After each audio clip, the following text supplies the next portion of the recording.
بسم الله الرحمن الرحيم.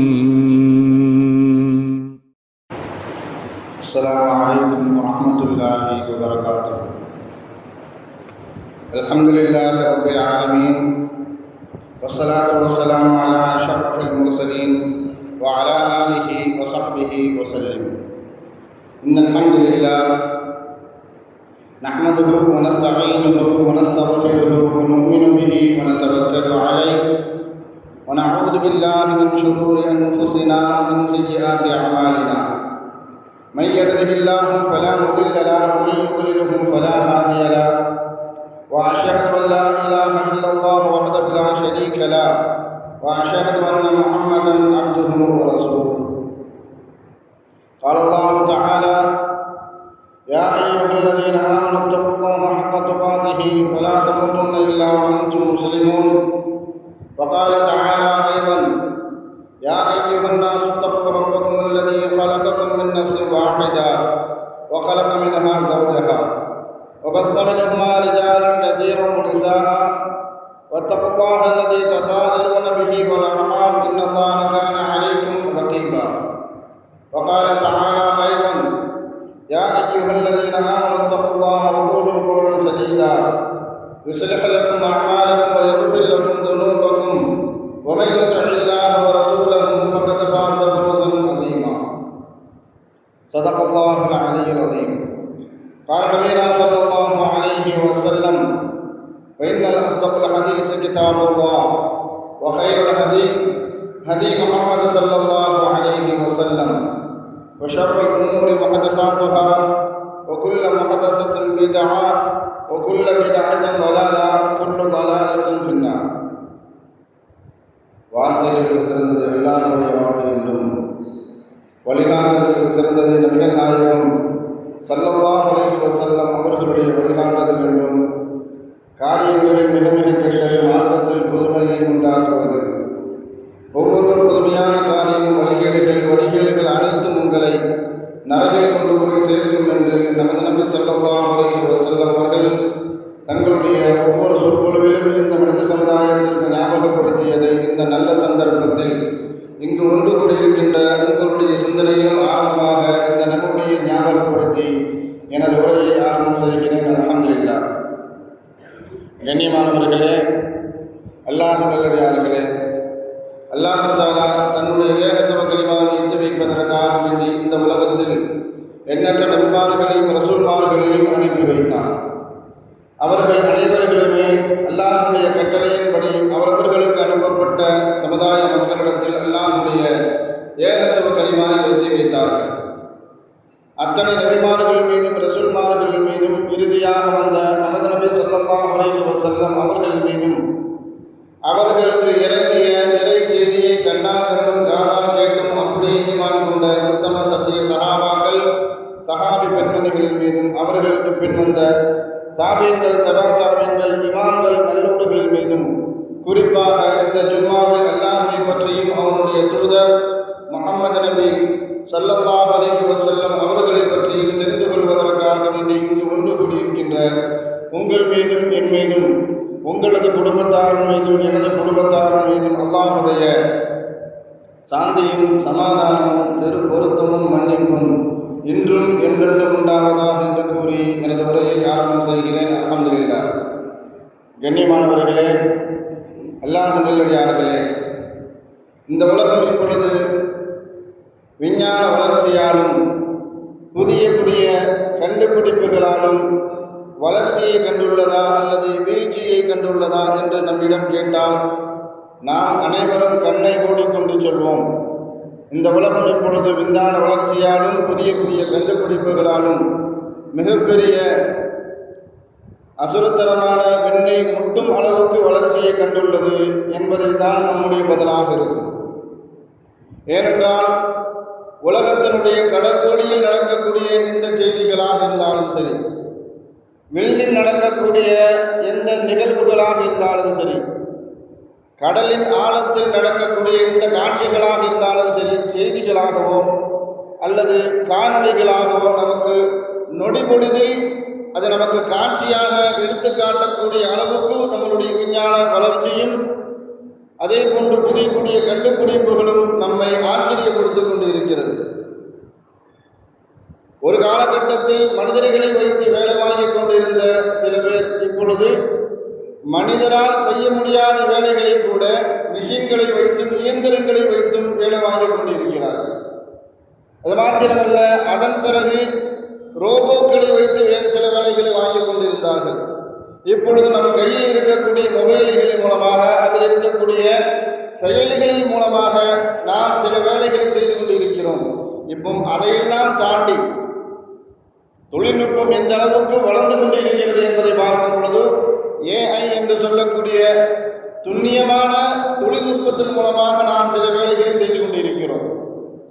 ஒரு பக்கத்தில் விஞ்ஞான வளர்ச்சியாலும் புதிய புதிய கண்டுபிடிப்புகளாலும் உலகம் விசாலமாக விரிந்து கொண்டே சென்று கொண்டிருக்கிறது. மறுபக்கத்தில் அதை உபயோகப்படுத்தக்கூடிய மனிதர்களும் அவர்களுடைய உள்ளங்களும் சுருங்கி கொண்டே இருக்கிறது. எந்த அளவுக்கு என்று பார்க்கும் பொழுது, ஒரு காலகட்டத்தில் வெவ்வேறு ஊர்களில், வேறு இடங்களில், வேறு வீடுகளில் நாம் வாழ்ந்து கொண்டிருந்தாலும் உள்ளத்தாலும் உறவால் நட்பால் நாம் எல்லாம் இணைந்து பிணைந்து இருந்தோம். ஆனால் இப்பொழுது ஒரே வீட்டில் வாழ்ந்து கொண்டிருந்தாலும் சரி, ஒரே அறையில் இருந்தாலும் கூட உள்ளத்தால் நாம் பிரிந்து இருக்கின்றோம். அதனால தான் இஸ்லாம் மனித உள்ளங்களை விரிவுபடுத்துவதற்காக வேண்டி எல்லா மனிதர்களும் சுயநலம் இல்லாமல், சுயநல சிந்தனை இல்லாமல் எல்லா மனிதர்களும் பொதுநல சிந்தனையோடு எப்படி வாழ வேண்டும் என்று இஸ்லாம் நமக்கு கற்றுத்தரும். எனக்கு என்று இல்லாமல் எல்லோருக்குமான பொதுநல சிந்தனையோடு எப்படி வாழ வேண்டும் என்று குர்ஆனிலும் சரி, ஹதீஸிலும் சரி, வரலாறுகளிலும் சரி நமக்கு பலவிதமான தகவல்கள் நமக்கு கிடைத்து கொண்டே இருக்கும். நாம் தேடி பார்த்தால் குர்ஆனிலும் சரி, ஹதீஸிலோ வரலாறிலோ இது சம்பந்தமாக பொதுநல சிந்தனையுடன் எல்லா மனிதர்களும் எப்படி வாழ வேண்டும் என்று குர்ஆனும் ஹதீஸும் நபிவழியும் குர்ஆனும் நமக்கு அழகாக கற்றுத்தந்து கொண்டே இருக்கும். அதிலிருந்து சில செய்திகளை மாத்திரம் நாம் இந்த ஜும்மாவின் சிந்தனைக்காக நாம் எடுத்துக்கொள்வோம். நபி ஸல்லல்லாஹு அலைஹி வஸல்லம் அவர்கள் அபூபக்கர் சித்தீக் ரலியல்லாஹு தஆலா அவர்களை அடையாளப்படுத்தும் பொழுது எப்படி அடையாளப்படுத்துவார்கள் என்று சொன்னால், உலகத்தில் எத்தனை நற்குணங்கள் மனிதர்களுக்காக வேண்டி அல்லாஹ் தஆலா உடைத்திருக்கின்றானோ அனைத்து நற்குணங்களும் அபூபக்கர் சித்தீக் ரலியல்லாஹு தஆலா அவர்களுக்கு உண்டு என்பதை அடையாளப்படுத்துவார்கள். அதிலும் குறிப்பாக அவர்களுக்கு பிறர் நலம் நாடுவதை குறித்து அவர்களுக்கு அதிகமாக பிடிக்கும் என்பதை குறித்தும் நபி ஸல்லல்லாஹு அலைஹி வஸல்லம் அவர்கள் அடையாளப்படுத்துவார்கள். அது வணக்க வழிபாடுகளாக இருந்தாலும் சரி, வணக்க வழிபாடுகளில் அபூபக்கர் சித்தீக் ரலியல்லாஹு தஆலா அவர்கள் எந்த அளவுக்கு ஆர்வமாக ஆசையுடன் இருப்பார்களோ அதே போன்று பிறருடைய நலம் நாடக்கூடிய விஷயத்திலும் சரி அபூபக்கர் சித்தீக் ரலியல்லாஹு மிகப்பெரிய அளவுக்கு ஆசையுடன் அதீத ஆர்வத்துடன் இருப்பார்கள். எந்த நாள் எந்த அமலை நீங்கள் செய்திருக்கிறீர்களா என்று அபூபக்கர் சித்தீக் ரலியல்லாஹு தஆலா அவர்களிடத்தில் கேட்டால் அந்த நாளில் அந்த அமலை அவர்கள் அந்த நல்ல அமலை செய்திருப்பார்கள். ஸல்லல்லாஹு அலைஹி வஸல்லம் அவர்கள் சஹாபாக்கள் குழுமி இருக்கக்கூடிய ஒரு சபையில கேட்கிறாங்க, இன்றைக்கு யாராவது நோன்பு வைத்திருக்கிறீர்களா, இன்னைக்கு யாராவது நோன்பு வைத்துள்ளீர்களா என்பதாக ஸல்லல்லாஹு அலைஹி வஸல்லம் அவர்கள் சஹாபாக்கள் குழுமி இருக்கக்கூடிய ஒரு கூட்டத்தில் கேட்கும் பொழுது அங்கு கை உயர்த்தினார்கள். அன யா ரசூலல்லாஹ், அந்த கை யாருடைய கைன்னு பார்த்தா அபூபக்கர் சித்தீக் ரலியல்லாஹு யா ரசூலல்லாஹ் இன்னைக்கு நான் நோன்பு வச்சிருக்கிறேன்னு சொன்னாங்க. அதே போன்று அடுத்த கேள்வி கேட்கிறாங்க ஸல்லல்லாஹு அலைஹி வஸல்லம் அவர்கள், இன்று யாராவது ஜனாசாவை பெற்று வந்தீர்களா, ஜனாசா தொழுகையில கலந்து கொண்டு அடக்கம் முடிகிற வரைக்கும் யாராவது இருந்தீர்களா என்ற நோக்கத்தில் ஸல்லல்லாஹு அலைஹி வஸல்லம் அவர்கள் கேட்கிறார்கள். எந்த கையும் உயர்த்தப்படவில்லை. அபூபக்கர் சித்தீக் ரலியல்லாஹு உயர்த்தினார்கள். யா ரசூலல்லாஹ் இன்னைக்கு நான் ஜனாசாவை பெற்று வந்தேன்னு சொன்னாங்க. அதே போன்று அடுத்த கேள்வியை ஸல்லல்லாஹு அலைஹி வஸல்லம் அவர்கள் கேட்கிறார்கள், இன்று யாராவது நோயாளியை நலம் விசாரித்தவர் யாராவது உண்டா என்பதாக கேட்கிறார்கள். அப்பொழுதும் அபூபக்கர் சித்தீக் ரலியல்லாஹு அன யா ரசூலல்லாஹ் என்பதாக கை உயர்த்தினார்கள். நான்காவது கேள்வியை ஸல்லல்லாஹு அலைஹி வஸல்லம் அவர்கள் கேட்கிறாங்க, இன்று யாராவது ஏழைகளுக்கு உணவளித்தவர் யாராவது உண்டா என்பதாக. அந்த கேள்விக்கும் அபூபக்கர் சித்தீக் ரலியல்லாஹு அன யா ரசூலல்லாஹ் ஸல்லல்லாஹு அலைஹி வஸல்லம் அவர்கள் உற்சாகத்தில் சொல்றாங்க, இந்த 4 அமல்களையும் இந்த 4 நன்மைகளையும் நீங்கள் முடிக்க வேண்டும் என்ற ஆவல் என் உள்ளத்தில் இருந்தது. என்று சொன்னால் ஒரே நாளில் இந்த 4 நற்செயல்களும் செய்யக்கூடிய வாய்ப்புகள் நமக்கு கிடைப்பது ரொம்ப குறைவு. ஒன்று நோன்பு வச்சிருந்தா ஜனாசாவை பின்தொடர முடியாது, அல்லது ஜனாசாவை பின்தொடர்ந்தால் நோன்பு வைக்க முடியாது. நோயாளியை கூட நல்லா விசாரிச்சிடலாம், யாராவது ஏழைகளுக்கு உணவளித்து விடலாம், உதவி செய்து விடலாம். ஆனால் இந்த 2ம் ஒன்று சேர கிடைப்பது மனிதர்களுக்கு ரொம்ப அரிது. ஆனால் அந்த 4 நன்மைகளையுமே அபூபக்கர் சித்தீக் ரலியல்லாஹு யா ரசூலுல்லாஹ் என்று நான் செய்திருக்கிறேன். இந்த 4 அமல்களையும் யார் ஒன்று சேர செய்திருப்பார்களோ அவர்களுக்கு சொர்க்கம் நிச்சயம் என்பதாக ஸல்லல்லாஹு அலைஹி வஸல்லம் அவர்கள் வாக்குறுதி அளித்திருந்தார்கள். வணக்க வழிபாடுகளில் அபூபக்கர் சித்தீக் ரலியல்லாஹு எந்த அளவுக்கு ஆசையுடன் ஆர்வமுடன் இருந்தார்களோ அதே போன்றுதான் பிறருக்கு உதவி செய்யக்கூடிய அந்த எண்ணம், அந்த நற்குணம் அபூபக்கர் சித்தீக் ரலியல்லாஹு கலீஃபாவாக இருந்தபோது கூட, கலீஃபாவாக இருந்த நேரத்தில் கூட அந்த எண்ணத்தில், அந்த செயல்பாடுகளில் எந்த விதமான குறைபாடும் வைக்கல. பொதுவாக அபூபக்கர் ரலியல்லாஹு உமர் ரலியல்லாஹு அவர்களுக்கு மத்தியில் ஒரு ஆரோக்கியமான போட்டி நிகழ்ந்து கொண்டே இருக்கும். நன்மையை இன்னைக்கு நீங்க அதிகமாக செய்கிறீங்களா அல்லது நான் அதிகமாக செய்யறேனா என்ன போட்டி. அவர்களுடைய மௌத்து வரைக்கும் 2 பேருக்கும் மத்தியில் போட்டி இருந்துகிட்டே இருந்துச்சு. நமக்கெல்லாம் தெரியும், தபூக்கு போர்ல இவங்க எவ்வளவுதான செல்வத்தை கொண்டு வந்தாங்க, அபூபக்கர் சித்தீக் ரலியல்லாஹு எவ்வளவு செல்வத்தை கொண்டு வந்தாங்க என்பதை பற்றி நாம் ஹதீஸுகள்ல வரலாறுல படிச்சிருக்கோம். அவர்களுக்கு மத்தியில் இந்த ஆரோக்கியமான போட்டி இருந்துகிட்டே இருந்துச்சு. கலீஃபாவாக ஆனதற்கு பிறகு கூட அந்த நற்செயலை அபூபக்கர் சித்தீக் ரலியல்லாஹு எந்த குறைபாடும் வைக்கல. சுபூ தொழுவாங்க, உடனே எஞ்சி போயிடுவாங்க. அபூபக்கர் ரலியல்லாஹு எங்க போறாங்க யாருக்கும் தெரியாது. பெரிய கலீஃபா, மதீனாவை சுற்றி இருக்கக்கூடிய பகுதிக்கு இவர் தான் ஆட்சியாளர். ஒரு சாதாரண கவுன்சிலர் போறாங்க, வாக்கு வங்கி போறாங்க கூட 4-6 பேரை கூட்டிட்டு தான் என்ன செய்வாங்க, போவாங்க.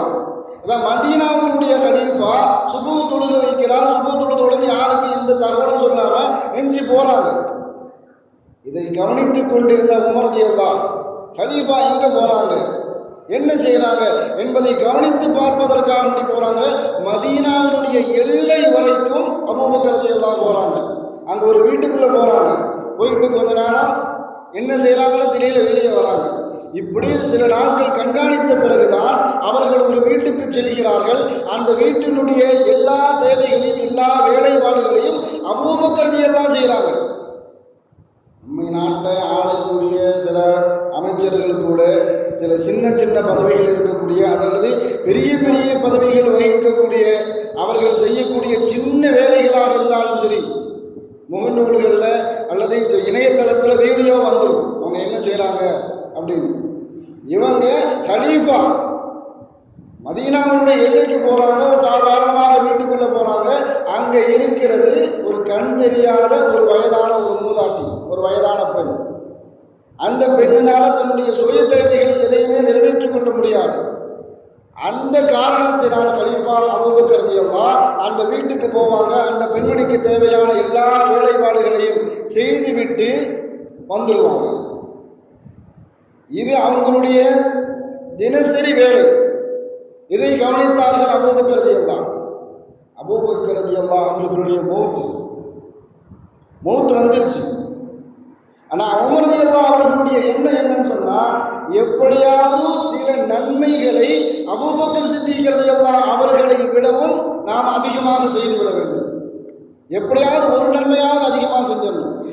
அந்த ஆரோக்கியமான போட்டி அவர்களுடைய மௌத் வரைக்கும் இருந்துச்சு.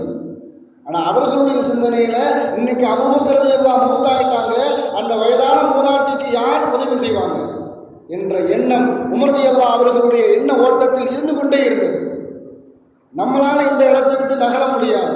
ஒரு பெரிய கலீஃபா மௌத்தாய் இருக்கிறாங்க. அதற்கு அடுத்து வரக்கூடிய எல்லா சவால்களையும் பிரச்சனைகளையும் நாம் எதிர்கொள்ள வேண்டும். அதனால ஒரு ஆளை அனுப்பி இந்த மாதிரி அடையாளத்தை சொல்லி, மதீனாவுடைய எல்லை பகுதியில் ஒரு வீடு இருக்குது, இந்த மாதிரி ஒரு பெண்மணி இருப்பாங்க, அவங்களுக்கு தேவையான எல்லா வேலைப்பாடுகளையும் நிறைவேற்றி விட்டு நீ வா, நாளையிலிருந்து அந்த பணியை நான் எடுத்துக்கிறேன். உமர் ரலியல்லாஹு அப்படின்னு சொல்லி அனுப்புறாங்க. இந்த ஆள் போறாரு, அந்த பெண்மணிக்கு தேவையான எல்லா வேலைப்பாடுகளையும் செய்து கொடுக்கின்றார். செய்து முடிச்சுட்டு வரக்கூடிய நேரத்தில் அந்த பெண்மணி கேட்குறாங்க, என்ன இன்னைக்கு அபூபக்கர் வரலையா, என்ன மௌத்தா போயிட்டாரான்னு கேட்குறாங்க. அந்த மனிதர் அப்படி ஆச்சரியப்பட்டார். ஏனென்றால் அபூபக்கர் சித்திக் ரலியல்லாஹு அவர்கள் மௌத்தான அந்த செய்தி அந்த சிட்டிக்குள்ளே இருக்கக்கூடிய மதீனாவினுடைய உள்பகுதியில் இருக்கக்கூடியவர்களுக்கு கூட அந்த செய்தி இன்னும் பகிரப்படவில்லை. ஆனால் மதீனாவினுடைய எல்லை பகுதியில் இருக்கக்கூடிய அதுவும் கண் தெரியாத யாருமே தகவல் தெரிவிக்காத அந்த பெண்மணிக்கு அபூபக்கர் ரலியல்லாஹு மௌத்தான செய்தி எப்படி தெரியும்?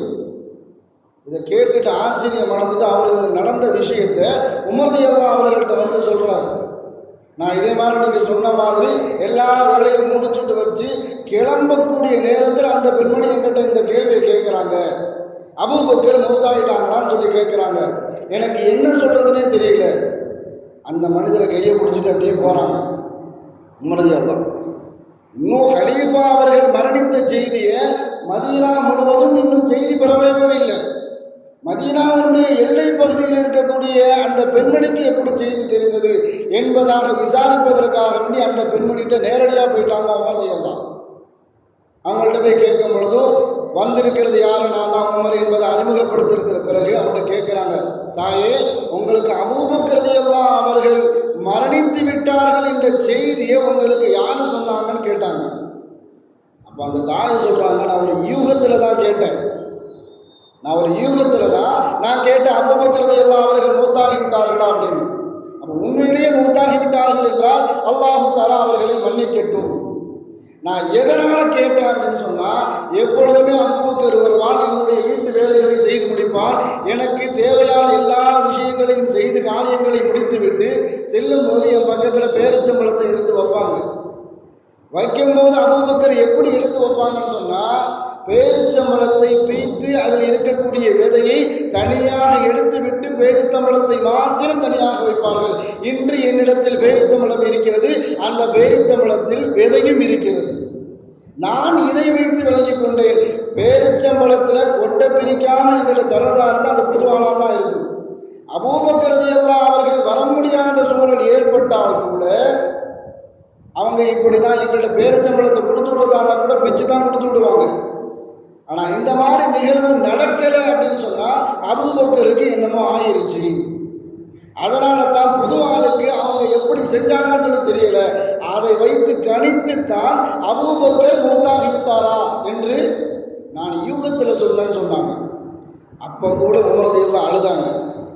மௌத்தாகக்கூடிய சமயத்தில் கூட அவர்களுடைய பிறநலம் எப்படி இருந்திருக்கிறது, கண் தெரியாத அந்த பெண்மணிக்கு எப்படி சாப்பிடுவார்கள், அந்த சிரமத்தை கூட கொடுக்கக்கூடாது என்ற எண்ணத்தில் அபூபக்கர் ரலியல்லாஹு இப்படி நடந்திருக்கிறாங்கன்னு சொன்னால் நன்மையால் நாம் அபூபக்கரை முந்தவே முடியாது என்பதை உணர்ந்து கொண்டார்கள் உமர் ரலியல்லாஹு.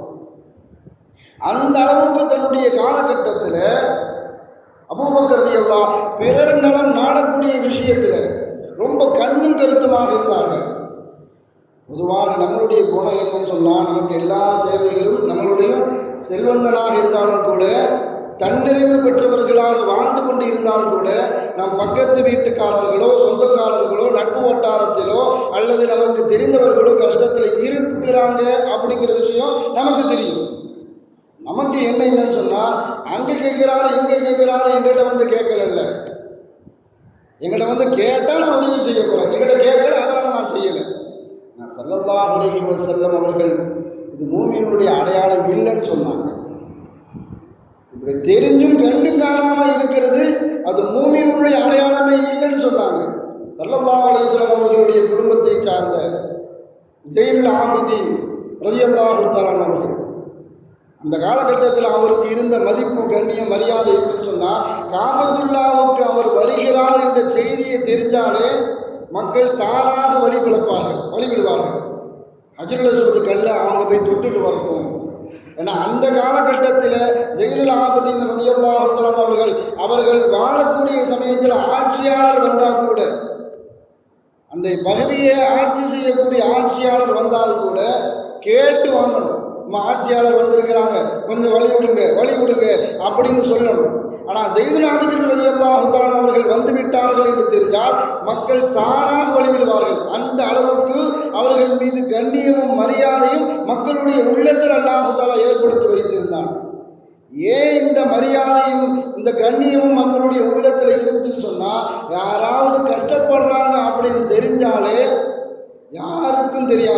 கஷ்டப்படுறவர்களுக்கே தெரியாது யார் உதவி செஞ்சான்னு சொல்லி.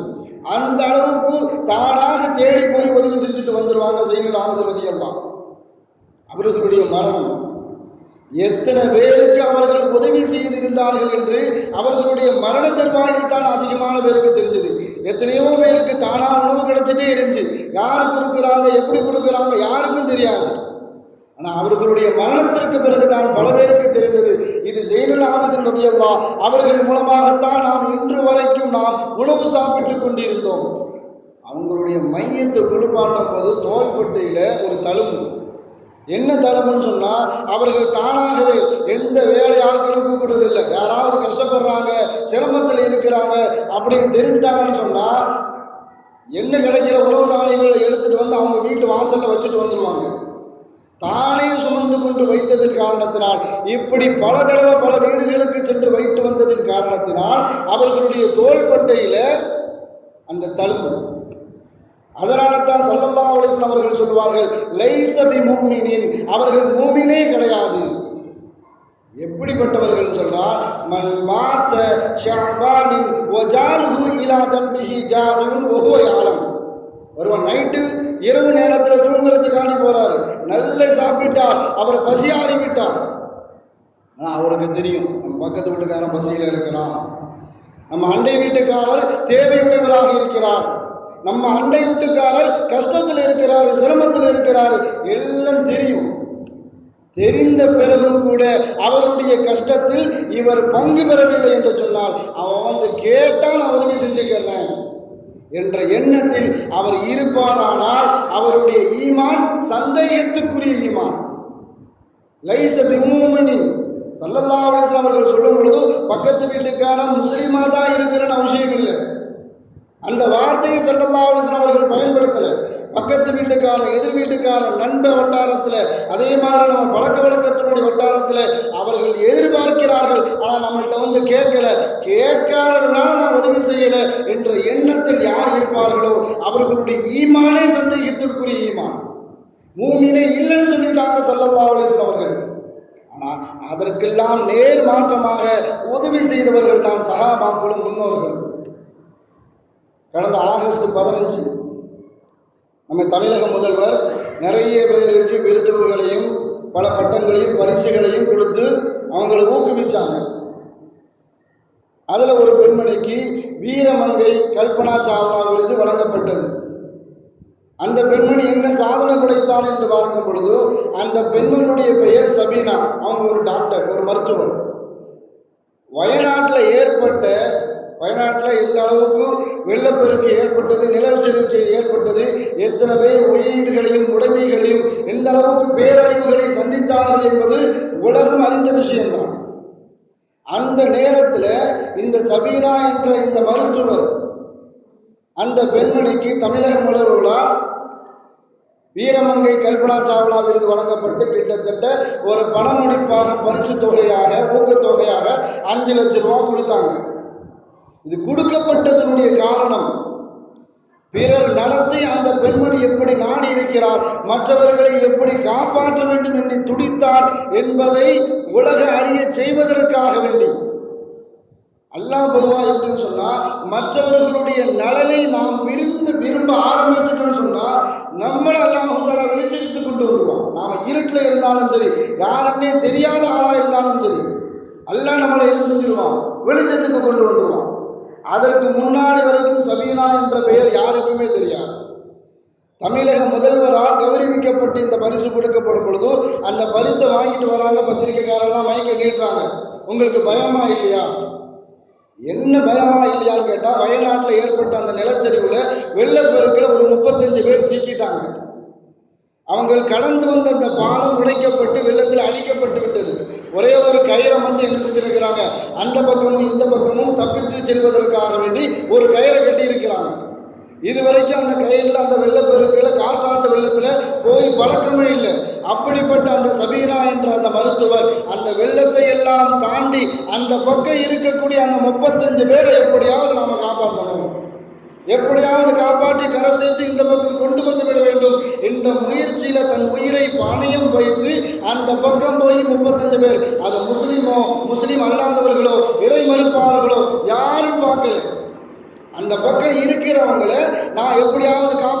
வேண்டும் அந்த சிந்தனை மாத்திரம்தான் என்னுடைய உள்ளத்தில் இருந்தது. அதற்காக வேண்டி என்னுடைய உயிரை பணையும் வைத்து அந்த 35 பேரை காப்பாற்றினேன். இதை அடையாளப்படுத்துவதற்காக வேண்டிதான் கடந்த ஆகஸ்ட் 15 அந்த பெண்மணிக்கு கல்பனா சாவ்லா விருது வழங்கப்பட்டது. வரலாறை புரட்டி பார்க்கும் பொழுது கந்தக்கு போர் இஸ்லாத்தில் நடந்த மிக முக்கியமான போர்களில் கந்தக்கு போர். ருஃபைதா என்ற ஒரு பெண்மணி சஹாபி முதல்ல வீட்டிலேயே மொபைல் கிளினிக் வச்சிருந்தவங்க அந்த பெண்மணி தான். பொதுவாக மஸ்ஜித் நபவி பக்கத்தில் ஒரு கூடாரத்தை அமைத்துக் கொண்டு ஒரு மருத்துவமனை ஏற்படுத்தி வைத்திருந்தார்கள். ருஃபைதா ரலியல்லாஹு அன்ஹா யாருக்கு எந்த நேரத்தில் எந்த சிரமம், யாருக்காவது நோயாளியாக இருந்தால் வீட்டுக்கே தேடி போய் சிகிச்சை அளித்து விட்டு வருவது இந்த ருஃபைதா ரலியல்லாஹு அவர்களுடைய பழக்கம். உஹது போரில் சஹாபாக்களுக்கு பெரிய அளவுக்கு உதவி செய்தார்கள். அதே மாதிரி கந்தக்கு போரில் சஹாபாக்கள் எல்லாம் காயப்பட்டு இருந்த சமயத்தில் அந்த சஹாபாக்கள் எல்லாருக்கும் மருத்துவ உதவி செய்தவர்கள் ருஃபைதா ரலியல்லாஹு ஸல்லல்லாஹு அலைஹி வஸல்லம் அவர்கள் எல்லாத்துக்கும் கனிமத்து பொருளை பிரிக்கிறாங்க. பொதுவாக யார் போரில் கலந்து கொண்டார்களோ அவர்களுக்கு மாத்திரமே பிரித்து கொடுக்கப்படக்கூடிய அந்த பொருள் ருஃபைதா ரலியல்லாஹு அவர்கள் எந்த எதிரியும் நேருக்கு நேராக சந்திக்கல, வாள் எடுத்து போரிடவில்லை ருஃபைதா ரலியல்லாஹு. ஆனால் அந்த பெண்மணிக்கு ஸல்லல்லாஹு அலைஹி வஸல்லம் அவர்களுடைய செயல்பாட்டை ஊக்குவிப்பதற்காக வேண்டி ருஃபைதா ரலியல்லாஹு அவர்கள் செய்த அந்த மருத்துவ சிகிச்சை, காயமற்றவர்களுக்கு பிறநலம் நாடி அவர்கள் கஷ்டத்திலிருந்து நீக்க வேண்டும் என்ற அந்த எண்ணத்திற்காக வேண்டி ஸல்லல்லாஹு அலைஹி வஸல்லம் அவர்கள் கனிமத்து பொருளில் கந்தக்கு போரில் எவ்வளவு எத்தனை சஹாபாக்கள் கலந்து கொண்டார்களோ யாருக்கெல்லாம் கனிமத்து பொருள் சென்றதோ அதே மாதிரி ருஃபைதா ரலியல்லாஹு அவர்களுக்கும் ஸல்லல்லாஹு அலைஹி வஸல்லம் அவர்கள் பிரித்து கொடுத்தார்கள். இப்படி அல்லாஹ்வும் ரசூலும் பிறர் நலம் நாடக்கூடியவர்களை அல்லாஹ் ரசூல் எப்பொழுதுமே உலகத்தினுடைய வெளிச்சத்துக்கு கொண்டு வந்துடுவாங்க. வயநாட்டில் அந்த நிலச்சரிவு ஏற்படுவதற்கு முன்பாக முண்டகை என்ற அந்த பகுதி, அது வரைக்கும் நமக்கெல்லாம் அந்த பேரை கேள்விப்பட்டிருக்கவே மாட்டோம். அந்த பகுதியில் வாழக்கூடிய ஒரு பெண்மணி சொல்றாங்க, உலகம் முழுவதும் இருக்கக்கூடிய பள்ளிவாசல்களில் 5 நேரம் வாங்கொலிக்கப்படும், அங்கு 5 நேரம் தொழுகை நடத்தப்படும். இது முஸ்லிம்கள் அல்லாத மாற்று மத சகோதர சகோதரி எல்லாத்துக்குமே தெரியும். ஆனால் அன்னைக்கு இரவு 2 மணிக்கு அல்லாஹ் அக்பர் சத்தம் கேட்குது. சம்பந்தமில்லாத நேரத்தில், நேரங்கட்ட நேரத்தில் அந்த மஸ்ஜிதினுடைய குப்பாவில் இருந்து இந்த சத்தம் வருகிறது, என்னன்னு தெரியலையே அப்படின்னு அங்கே இருக்கக்கூடிய ஒரு பெண்மணி மாற்று மத சகோதரி மரியம்,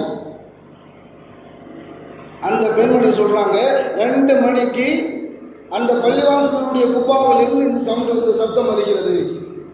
நாங்கள் எல்லாம் அதிர்ச்சியில் இருந்த பொழுது அந்த பள்ளிவாசலுடைய இமாம் ஷிஹாபுத்தீன் ஃபைசி, அதுக்கு முன்னாடி வரைக்கும் இந்த பேரு உலகத்தில் யாருக்குமே தெரியாது. முண்டகையில் அப்படி ஒரு பள்ளிவாசல் இருக்குதுன்னு யாருக்குமே தெரியாது.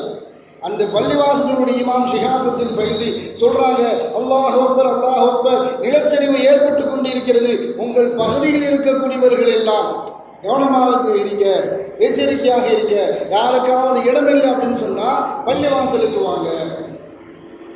இந்த சத்தத்தை இழுத்து கொண்டே இருக்கிறார். தன்னுடைய தேவைக்காக வேண்டி ஷிஹாபுத்தீன் ஃபைசி கீழே வரார்.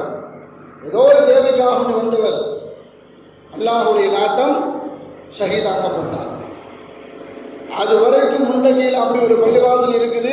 அந்த பள்ளிவாசல் இப்படி ஒரு இமாம் பணி புரிகிறார் என்று உலகத்தினுடைய மீடியாக்கள் யாருக்குமே தெரியாது. பிறர் நலம் நாடக்கூடியவர் யாராக இருந்தாலும் அல்லாஹு தஆலா உலகத்தினுடைய மண்டத்தினுடைய வெளிச்சத்துக்கு அல்லாஹு தஆலா கொண்டு வந்துடுவான். எந்த அளவுக்கு சொன்னால், கடந்த காலங்களில் நாம் எடுத்து பார்க்கும் பொழுது சென்னையில் ஏற்பட்ட அந்த பெரும் வெள்ளம், பூந்தமல்லி பள்ளிவாசலில் இதே மாதிரி தான் அறிவிப்பு, உங்கள் பகுதியில் வெள்ளம் வந்துருச்சு அப்படின்னு சொன்னால் எங்கள் பகுதிக்கு நீங்கள் வந்துடுங்க, எங்கள் பள்ளிவாசலுக்கு வாங்க, எல்லா விஷயத்தையும் எல்லா வசதிகளையும் நாங்கள் செய்து தருகிறோம் என்பதாக. இதே வயநாட்டில் இருக்கக்கூடிய அந்த பள்ளிவாசல் வரக்கூடாது என்பதற்காக வேண்டி பல பேர் சதி செய்தார்கள். சமயத்தில் அந்த வயநாடு ஏற்பட்ட அந்த பேர்வழிகளுக்கு பின்னாடி முகநூலில் சில பதிவுகள் வைரலாகி கொண்டே இருந்தது. ஒரு பெண்மணி போட்ட பதிவு, அந்த பெண்மணி போட்ட பதிவு என்னன்னு சொன்னால், எந்த பள்ளிவாசல் வரக்கூடாது என்பதற்காக வேண்டி இந்த சுற்று வட்டாரத்தில் இருக்கக்கூடிய பல சிந்தனை கொண்ட அந்த காவி மனிதர்கள் என்ன செஞ்சாங்கன்னு சொன்னா, இங்க பள்ளிவாசல் கட்டுற மாதிரி இருக்குது, இப்படி பள்ளிவாசல் கட்டிட்டாங்க அப்படின்னு சொன்னா 5 நேரமும் பாங்குடி கேட்கும், தொழுகை நடத்துவாங்க, நமக்கு தொந்தரவாக இருக்கும், நம்மளுடைய பிள்ளைகளுக்கு படிப்புக்கு தொந்தரவாக இருக்கும். அதனால முஸ்லீம்கள் அல்லாத மற்றவர்களிடத்துல கையொப்பம் வாங்கி அங்கு இருக்கக்கூடிய மாவட்ட ஆட்சியாளரிடம் இந்த பள்ளிவாசல் வருவதற்கு தடை கூறி விண்ணப்பிக்க வேண்டும் என்பதற்காக வேண்டி எல்லாத்திலையும் போய் கையெழுத்து வாங்கியிருக்கிறாங்க. எந்த பள்ளிவாசலின் குப்பாவின் மூலமாக ஷிஹாபுத்தீன் ஃபைசி எச்சரிக்கை ஒளியை மக்களுக்கு முன்னெச்சரிக்கை கொடுத்தாரோ அந்த பள்ளிவாசல் வரவே கூடாது என்பதற்காக வேண்டி அதற்கு முன்பாக ஏற்பாடு நடந்திருக்கிறது. ஒரு பெண்மணி போட்ட பதிவு, என்னிடத்திலும் அந்த தாளை கொண்டு வந்து நீங்கள் கையெழுத்து போடுங்க, மாவட்ட ஆட்சியாளர்கிட்ட போய் கொடுக்கணும் என்பதாக. அந்த பெண்மணி அந்த தாளை வாங்கி, நான் அன்னைக்கு என்ன சிந்தனையில் இருக்குன்னு தெரியல, நான் அதை வாங்கி கிழிச்சு போட்டுட்டேன். அதன் பிறகு அதே பள்ளிவாசலில் இருந்துதான் எங்களுக்கு முன்னெச்சரிக்கை செய்தி வந்தது. எந்த அளவுக்குன்னு சொன்னால், நாங்கள் அங்கு சென்றோம், என்னுடைய பிள்ளைகளுக்கு தொட்டில் தண்டு தூங்க வைத்தார்கள். அந்த அளவுக்கு அந்த பள்ளிவாசல் சமய நல்லிணக்கத்தின் கூடாரமாக மாறியது. வரலாற்றில் நாம் குர்ஆனில் ஹதீஸில் எங்கே எடுத்து பார்த்தாலும் சரி, பிறருடைய நலனுக்காக வேண்டி நாம் எப்பொழுதெல்லாம் நாம் கவலைப்பட்டு முன்னெச்சரிக்கை செய்து கொண்டு இருப்போமோ அதை அல்லாஹ் தஆலா உலகறிய செய்து விடுவான். சூரத்துல் நம்ல் என்ற ஒரு சூறா, எறும்பு அந்த சூறாவுக்கு பேர். அந்த சூறாவில் அல்லாஹ் தஆலா சுலைமான் அலைஹிஸ்ஸலாம் அவர்கள் சிரித்ததை பற்றி சொல்லுவான். சிரித்ததை எல்லாம் அல்லாஹ் தஆலா குர்ஆனில் பதிவு செய்திருக்கிறான்னு சொன்னால், எதற்காக வேண்டி அவர்கள் சிரித்தார்கள்? ஒரு எறும்பு, ஒரு தலைமை எறும்பு தன்னுடைய தலைமைக்கு கீழே இருக்கக்கூடிய எறும்பு கூட்டத்திற்கு அவர்கள் முன்னெச்சரிக்கை செய்தது. யா ஐயத்துஹன் நம்ல் உதுகுலு மனாசிகக்கும். அந்த எறும்பு மற்ற எறும்பு கிட்ட சொல்லுது, எறும்புகளே உங்களுடைய கூடாரத்தில் போய் உங்களுடைய வீடுகளில் போய் நீங்க தங்கிக் கொள்ளுங்கள். லா யஹ்திமன்னக்கும் சுலைமானு வஜ்னூதுஹு.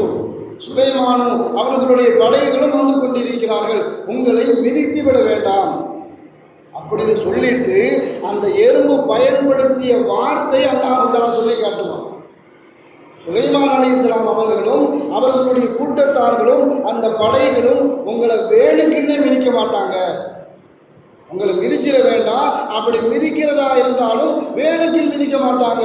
ஓஹும் லா யஷ்உரூன்.